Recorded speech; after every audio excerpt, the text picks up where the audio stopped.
नवंबर 2016 में नोटबंदी शुरू हुई थी और 2000 उसी समय 2000 के नोट शुरू किए गए थे।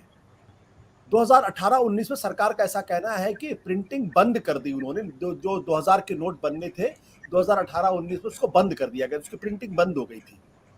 और आज की तारीख में सरकार का यह भी कहना है कि जो मार्केट के अंदर जो 2000 नोटों की टोटल वैल्यू है वो पूरे इकोनॉमी का, पूरे जो नोट का जो जो एक वैल्यूएशन होता है उसका सिर्फ 10.8% है। और आम चलन में भी 2000 नोट का आम चलन बहुत कम है। इसलिए सरकार का मानना है कि फिलहाल कोई दिक्कत नहीं है, अगर वो 2000 नोट को विड्रॉ कर लेंगे तो कोई अर्थव्यवस्था में कोई विशेष असर पर नहीं पड़ने वाला है, आम जीवन में कोई विशेष असर नहीं पड़ने वाला है, क्योंकि 2000 नोट आमतौर पर बहुत कम चलन में है। ज्यादातर 500 के नोट या 100 के नोट ही आम चलन में है। सरकार ने जो आज ये जो रिजर्व बैंक की तरफ से जो ये प्रेस रिलीज आई उसमें स्पष्ट तौर पर कहा है कि जिस भी शख्स के पास 2000 के नोट हैं 23 मई से किसी भी बैंक में जाके वो जमा कर सकते हैं और ये प्रक्रिया 30 सितंबर 2023 तक जारी रहेगी। यानी 23 मई के बाद आप किसी भी बैंक में जाएं, अगर आपके पास 2000 का नोट है तो वहां आप बैंक में जमा करें और उसके बदले में 500 के या 200 के या 100 के नोट आप ले लें। लेकिन इसमें एक शर्त है। शर्त यह है कि एक बार में 20,000 तक ही, यानी 2000 के 10 नोट ही आप एक बार में बदल सकते हैं।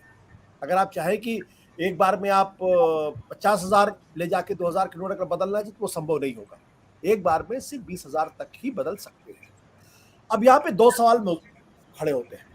पहला सवाल ये खड़ा होता है कि क्या इसको नोटबंदी कहा जा सकता है?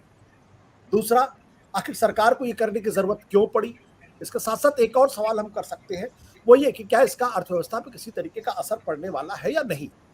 इन्हीं सवालों की खोज करने के लिए हम अपने एक्सपर्ट से बातचीत कर रहे हैं। हमारे साथ इस वक्त मौजूद हैं आलोक जोशी, सीएनबीसी आवाज के पूर्व संपादक। हमारे साथ मौजूद हैं प्रोफेसर संतोष मेहरोत्रा और हमारे साथ मौजूद हैं अर्थशास्त्री जाने माने संजय कुमार सिंह। आप लोगों का बहुत बहुत स्वागत है। आलोक जी, ये जो 2000 के नोट को विड्रॉ करने की बात की जा रही है, क्या हम इसको कह सकते हैं कि नोटबंदी पार्ट 2 है, नोटबंदी 2.0 है?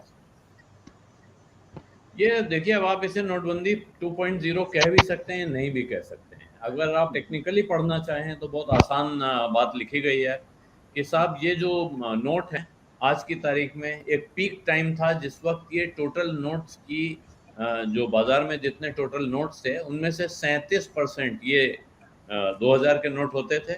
आज की तारीख में 10% के आसपास रह गए। 31 मार्च की ये फिगर दी गई है और साथ में ये कहा गया है कि मार्च 2017 से पहले ऐसे 89% नोट छप चुके थे। यानी कि नवंबर 2016 से मार्च 17 के बीच 4 महीनों में ही लगभग 90% नोट बाजार में आ चुके थे। और अब क्योंकि उनकी उम्र पूरी हो रही है, 4 से 5 साल उम्र होती है नोट की, तो वो आरबीआई का सिस्टम है क्लीन करेंसी का, तो वो कह रहे हैं इस हिसाब से अब इसकी कोई ज़रूरत नहीं रह गई है क्लीन नोट पॉलिसी के तहत, तो इसको हटाया जा रहा है। लेकिन आप ये ध्यान दीजिए कि 2000 करोड़ रुपए के लगभग 6 लाख करोड़ रुपए के नोट बाजार से निकलेंगे। तो ये जब निकलेंगे, एक हंगामा आप सुन ही रहे हैं कि नोट बंद हुए। इसमें आप अगर के अखबार देख लीजिए, तथाकथित मेन स्ट्रीम चैनल भी देख लीजिए जो अपने को भारत की आवाज कहते हैं, तो वो सब भी यही कह रहे हैं नोटबंदी हो गई। इसके साथ सफाई दी जा रही है। लेकिन जिनके पास नोट हैं, आप समझ लीजिए, मेरे पास तो अब कोई 2000 का नोट नहीं बचा है, सर्कुलेशन में कम है, लेकिन जिनके पास है वो कल सुबह आप यकीन जानिए बैंक के बाहर खड़े मिलेंगे जेब के नोट लेके कि भाई आज ही बदल लिया जाए, इस सरकार का कोई ठिकाना नहीं है, कल नियम बदल दे, कहते अब नहीं लिए जाएंगे तो क्या होगा। और ये सरकार करेंसी के मामले में पहले ऐसा कांड कर चुकी है, इसलिए ये चिंता बड़े पैमाने पे होगी। अब सवाल, आप 2000 का नोट नहीं रखेंगे तो क्या रखेंगे? क्या 500 का नोट इस देश का सबसे बड़ा नोट होगा?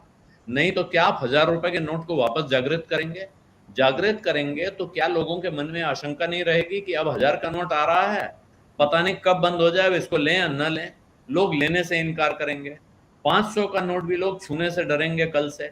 और सबसे बड़ा सवाल ये उठ रहा है कि क्या कर्नाटक के चुनाव के नतीजे से इस नोटबंदी का कोई संबंध है?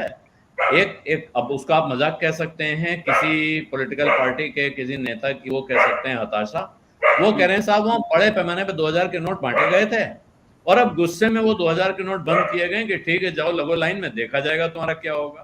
तो ये कई तरह के इसके एक्सप्लेनेशन हैं। ये मेरे जैसे लोगों को या तमाम समझदार लोगों को ये चिंता नहीं होनी चाहिए, क्योंकि सर्कुलेशन से नोट निकलते हैं इस तरह से। लेकिन क्या ये चिंता लोगों के मन में नहीं होगी, खास तौर पे जब एक बार आप नोटबंदी का इतना बड़ा हाहाकार झेल चुके हैं इस देश में? ये सवाल बड़ा खड़ा हुआ है। बिल्कुल, और इसीलिए कहते हैं क्योंकि ये खबर क्यों आज बड़ी बन गई, खबर इसलिए बड़ी बन गई क्योंकि दूध का जला छाछ को भी फूंक-फूंक कर पीता है।